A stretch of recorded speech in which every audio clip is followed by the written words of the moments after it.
Hola queridísimos alumnos y bienvenidos a la segunda parte de la unidad 7, en la que vamos a ver el Renacimiento, el arte del Renacimiento. Ya sabéis que lo que me gustan los temas de arte.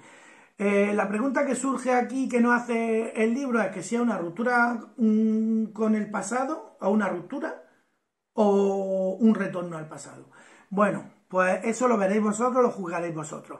El Renacimiento como estilo artístico va de camino y va de la mano de lo que es el pensamiento humanista. Ya hemos dicho que el hombre era el centro de todas las cosas. Y si el hombre es el centro de todas las cosas, lo que vamos a ver ahora, pues que va a haber una admiración por el cuerpo del hombre y de la mujer, del hombre por extensión así de género, hombre y la mujer, y ya lo estáis viendo. Surgen otra vez los desnudos, que en la Edad Media eran inexistentes, había alguna talla, alguna cosilla, pero nada, ni Adán ni Eva siquiera se representaban. Y desnudos, y entonces ven un poquillo un renacer del arte clásico, pero claro, con las técnicas y con los medios de que disponen ahora, que se están apoyando en la ciencia. Vamos a ver, ¿qué hacen? Se fijan en los modelos de la antigüedad. Los arquitectos, pues los modelos clásicos. Ven, ¿qué estudian en los modelos clásicos? Los templos, las columnas, el sistema arquitrabado, las cúpulas luego también en el Imperio Romano, etcétera, etcétera. Los pintores y los escultores, pues los temas que hacen, aparte de los temas de la Biblia, los temas clásicos que hay, la vida de santos, etcétera, etcétera, pues lo que hacen es que se basan en temas de mitología, la que hemos visto antes, el nacimiento de Venus, incluso los temas católicos, cristianos, tienen un enfoque que nosotros los vemos y no todo el mundo sabe quién es el David de Miguel Ángel, ¿no? Que es un desnudo, que está ahí. Nosotros vemos el David de Miguel Ángel, estamos viendo el Renacimiento, estamos viendo una obra de arte, estamos viendo un desnudo integral, y esa obra de arte está representando una historia que viene en la Biblia. Está hablando de la lucha del gigante Goliat contra David. David mata al gigante Goliat, David es judío, el rey de los judíos, vamos, desde entonces el rey de los judíos, y es un pasaje del Antiguo Testamento. Entonces, claro, si tú lo ves y no te lo dicen y no te explican que es David, que el personaje es David, pues tú ves una estatua clásica griega, un desnudo griego, como los que hacían en la antigua Grecia o en Roma. Entonces hay una exaltación de la belleza del cuerpo humano y se retoman los cánones clásicos, o sea, la proporción clásica. La cabeza tiene que medir tanto, los brazos tanto, en relación al cuerpo, para que sea, la belleza está en la proporción. Digamos, un arte central en el ser humano. Incluso, como hemos dicho, los temas religiosos, ahí veis en el tondo, en la imagen redonda, estáis viendo la imagen de una virgen. Y la Virgen pues ya no se representa con el manto típico de su época, sino que se ve un palacio, un habitáculo, una sala que es de la época, y la Virgen va vestida pues con la ropa de la época del Renacimiento. El artista antes, en la Edad Media, era un artesano que le enseñaban su oficio, estaba en el gremio, venga, vamos a tallar piedra, lo enseñaban, tallaba piedra, etc. Y ahora no, ahora se le deja libertad, se le deja creatividad, le dicen, mira, yo quiero que me haga, yo te encargo esto, por ejemplo, quiero que pinte la Capilla Sixtina. ¿Qué temas quieres que te ponga? Pues mira, ponme temas del Antiguo Testamento, el Génesis, la creación del hombre, etcétera, etcétera. Vale, pues yo me pongo, hace sus bocetos, hace sus cosas, y luego va y se lo presenta al Papa, a Julio II, eso fue Miguel Ángel, y le dice, ¿te gusta? Y pues no, porque yo que aquí veo mucho desnudo, mucha cosa, es que tienes que representarte, ¿cómo va a crear al hombre vestido? No sé qué, incluso discutía con sus mecenas, con los que le iban a pagar, porque el artista ahora es un artista, una persona creativa, que hace, que crea de la nada, no es el artesano que dice, bueno, voy a pintar un cuadro que me han enseñado, que esto tiene esta parte, esta composición, no. Entonces, ¿qué pasa? Que los artistas ya firman su obra y las obras además entran dentro del mercado. Antes lo que se pagaba a un artista, que no se era considerado artista, era considerado un artesano, decían, píntame una virgen. Y él tenía, pues como en los gremios, pintaba una virgen de 50 por 70, así un cuadro doméstico, pues vale 6 escudos. Si la virgen va con azul lapislázuli, que eso era los azules eran muy caros, porque tenían que sacarlo de un mineral del lapislázuli, que era bastante caro y venía de bastante lejos y tenía mucho manto, o era muy grande, o querían el fondo azul, pues valía tanto, había como un catálogo de precios y la creatividad además era poca. Se pintaba siempre de la misma manera, ya sabéis cómo era el románico y el gótico después. Entonces, ahora hay creatividad y el artista, pues, la figura pues, más o menos que conocemos ahora. No tan excéntricos como ahora, pero sí eran personas reconocidas y personas que sus obras eran cotizadas, ¿no? Dividimos el Renacimiento, lo dividimos en dos fases. Está el 480, primero, el 480, que es el siglo XV para nosotros, que es desde 1400 a 1499. Y luego el 580, que es de 1500 a 1599. En el 480, en Italia lo hacen así, nosotros vamos con un siglo después, porque cuando nació Cristo no va a ser el siglo 0, es el siglo 1. Entonces, claro, del año 0, del año 1, que tampoco existe el año 0, del año 1 que nació Jesucristo, hasta el año 99 para nosotros es el siglo 1. Entonces vamos, ahora por ejemplo, que estamos en el 2020, estamos en el siglo 21. Porque claro, no existe el siglo 0. Pero en Italia se cuenta pues el siglo XV, que es cuando empieza en 1400, pues ellos lo llaman el 400, el 400. Y el 500, que es el 500, ¿no? Y lo llaman así. Entonces, en el 400, en el siglo XV, pues la capital, digamos, es Florencia. Y la familia que está allí gobernando, pujantes, son los Medici. Son grandes banqueros, amasan grandísimas fortunas. Y no hay un país grande, como estamos diciendo, como España o como Francia, sino son pequeños estados, pero son estados muy ricos. En el 500, pues como empiezan a hacer la catedral de San Pedro, pues digamos la capital del arte, donde van todos los artistas a trabajar, etcétera, etcétera, pues es San Pedro del Vaticano. Es Roma la que se convierte en la capital central del arte, donde están allí todos y donde se hacen las grandes obras. En arquitectura, pues tenemos la armonía y la simetría, recuperamos los elementos clásicos. Veis ahí la columnata que hay en esa basílica, los arcos de medio punto. En la pintura y la escultura, pues lo que hemos dicho, mitología, hay retratos más psicológicos. ¿Os acordáis que os he dicho el David de Miguel Ángel? Pues la estatua blanca que tenemos a la izquierda. Si tú lo ves, y el de al lado también es otro David, lo que pasa es que es de Donatello. El oscuro, el de bronce, es del 480. Y el blanco, que es de mármol, es de Miguel Ángel, que es del 580. Uno de 1440 y otro para que veáis la evolución del arte. Tiene un sombrero el primero, el de bronce, tiene un sombrero toscano, tiene el arco, la curva prasiteliana que hace la forma del cuerpo, es uno de los primeros desnudos. Lo que tiene debajo de la pierna es la cabeza del gigante y estamos representando aquí un tema mitológico, o sea, no un tema mitológico, un tema bíblico. Después de tirarle la piedra con la honda y matarlo, pues le corta la cabeza. Y eso es lo que representa a Donatello. Pero ya os digo, tiene el sombrero toscano, tiene la espada así en la mano.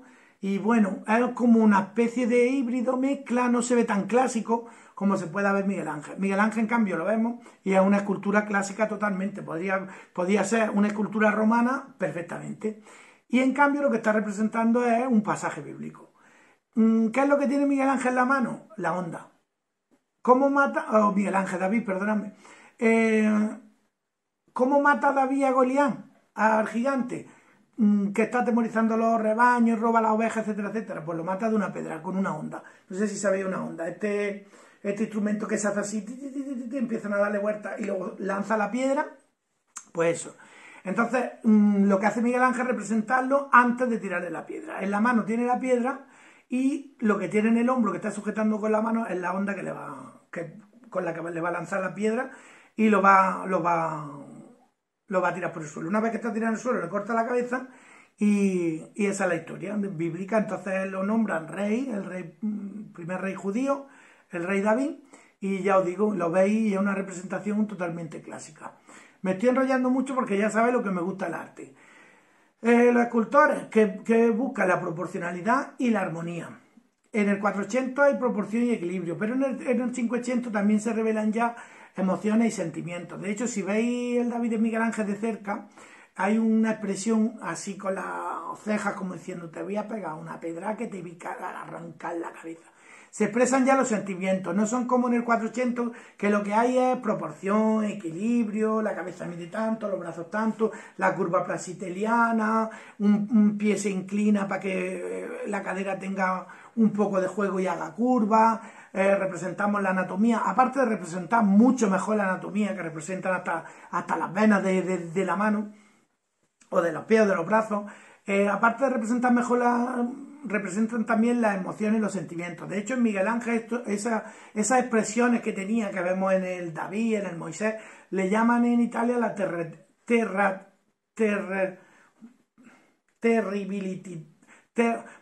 terribilità, o algo así. Es que como si fuera una mirada terrible que tiene, no terribilidad.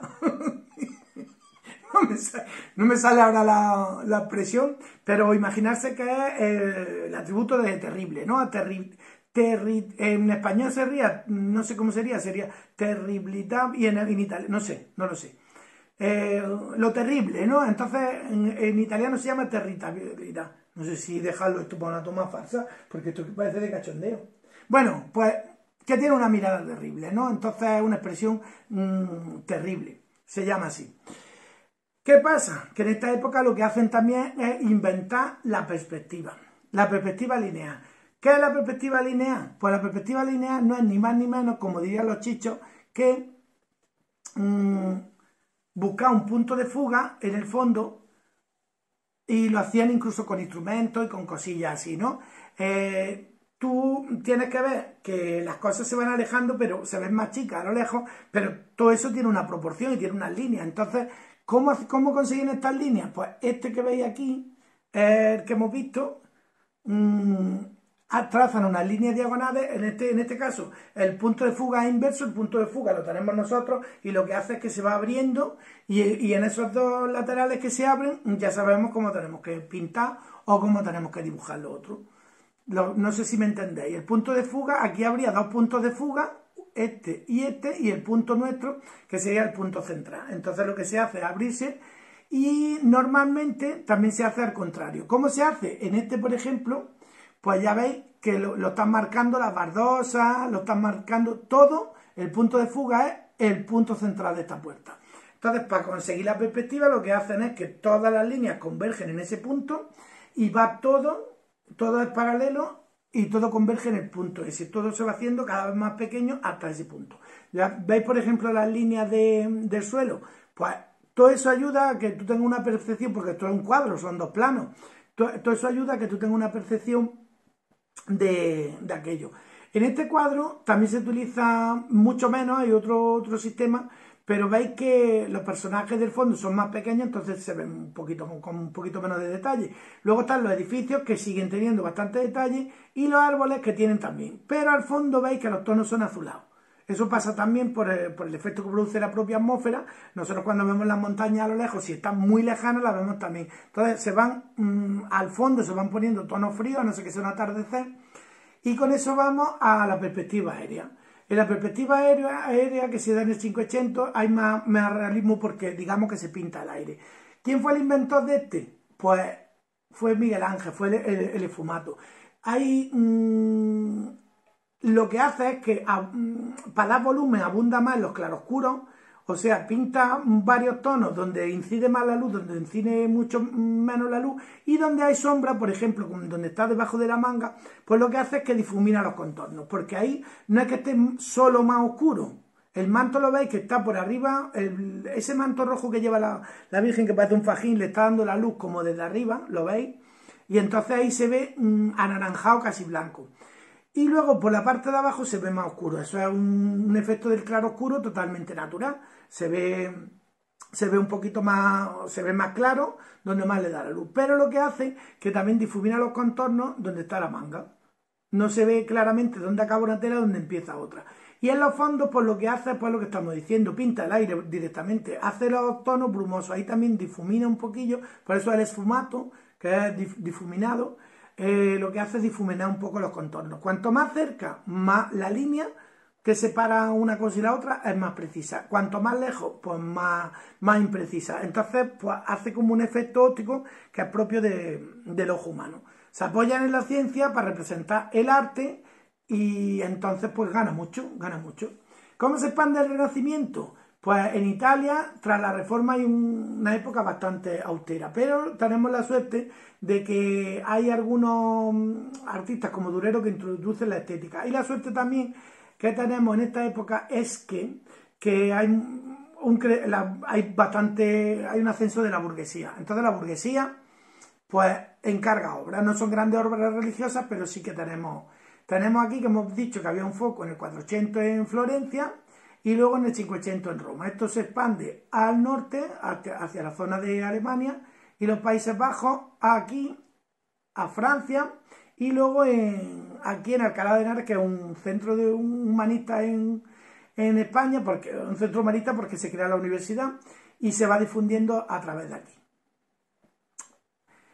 Eso lo veremos después. En Francia el gran impulsor fue Fernando I y aquí tenemos Cranach el Viejo, por ejemplo, dentro de Alemania, que pinta uno de los primeros desnudos, que ya sabéis que los desnudos no eran de la época, pero empiezan a pintarse desnudos, aunque sea un poquillo. Francisco I crea obras como esta, como el Castillo de Fontainebleau o este, que es Chambord, y son renacentistas, pero no dejan de tener su influencia francesa. La originalidad de la pintura flamenca, Flandes es donde están ahora los Países Bajos, Holanda, etcétera, en Bélgica también, parte de Bélgica, el norte, entonces incluso una zonilla de Francia. Entonces aquí lo que se hace es que se empieza a pintar con el óleo y como se pinta con el óleo, pues hay mucho detalle. Para que veáis lo del detalle, no quiero enrollarme mucho. En esta pintura, que es el matrimonio Arnolfini, son unos burgueses ricos, los pintan, ella está encinta, pintan el perro, mira qué casa tan bonita tenemos, con cuántas cosas, y en el espejo del fondo, pinta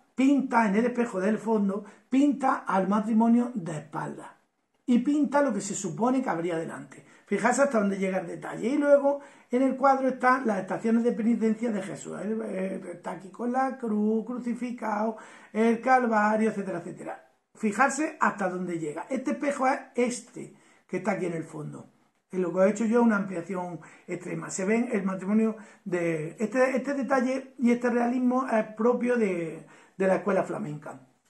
Entonces destacan pues Van der Weyden, Jan van Eyck, esto lo vais a trabajar un poquillo con las actividades, y Becker el Viejo.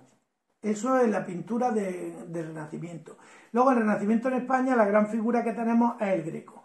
Tiene el lenguaje renacentista, lo que es la perspectiva que hemos visto, la gradación del color, etc. Pero los temas son más religiosos. Empieza Luis de Morales, un poquillo, que es el que vemos al principio, pero la gran figura, este es Luis de Morales, la presentación en el templo, pero la gran figura es el Greco. Luego tenemos la escuela valenciana, que está Juan de Juanes, la castellana, que es Pedro Berruguete, Juan de Borgoña y Alonso Sánchez Coello, y la escuela extremeña, que está Luis de Morales.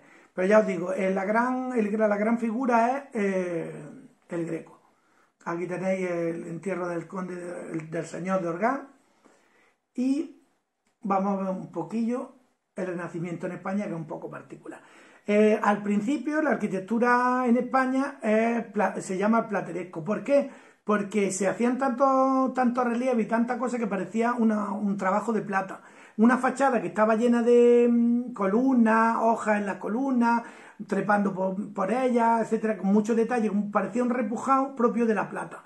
Entonces le llamaron plateresco por eso. Luego hay otra parte que es clasicista y la última parte ya es herreriano. Aquí veis el Palacio de Carlos V de Granada en la foto de arriba, que lo veis que es súper clásico. Es clásico, sus columnas. Y aquí, este ya sería el estilo herreriano, que es una forma muy simple, muy recta. Hay decoración, pero es muy austero. No tiene la decoración que tiene el plateresco. Lo que hace al revés, jugar con los volúmenes.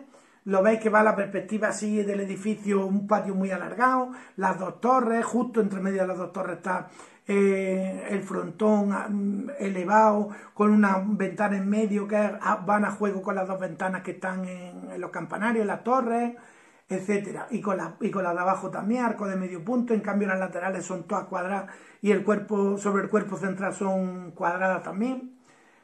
Así que juega más con los volúmenes y con la forma. La escultura, pues ya sabéis que la escultura aquí hay poco mármol y mucha talla en madera policromada, y vosotros todos vais a trabajar con las actividades mucho mejor que os lo explique yo aquí. En Andalucía, pues este es el plateresco, os hablaba del plateresco, y esta es la fachada del Ayuntamiento de Sevilla, y es así. Tenemos V de Baeza, que es un patrimonio de la humanidad, que son el mejor ejemplo del esplendor del Renacimiento en lo que es Andalucía.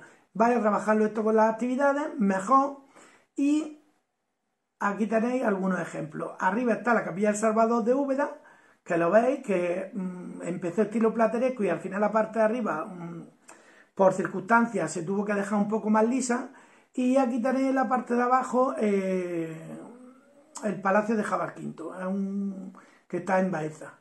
Tenemos lo mismo que en España, el plateresco al principio y luego los órdenes clásicos, y aquí en Jaén pues ya sabéis que las grandes obras las hizo Van der Vida, que hizo la catedral de Jaén y eso.